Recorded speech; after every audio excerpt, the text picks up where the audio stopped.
आप जैसा स्वरूप सानू नहीं लभना, साडा की हाल होगा। हजूर ने कोई कह दिता असी थोड़े इथे भी नाल आ ते उथे भी नाल ही आ।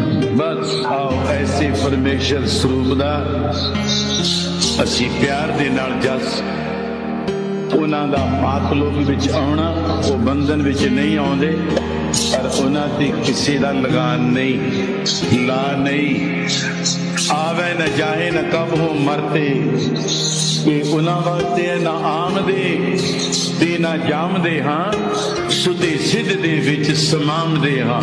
सानू जन्म मर नहीं संगते, सानू आउणा जाना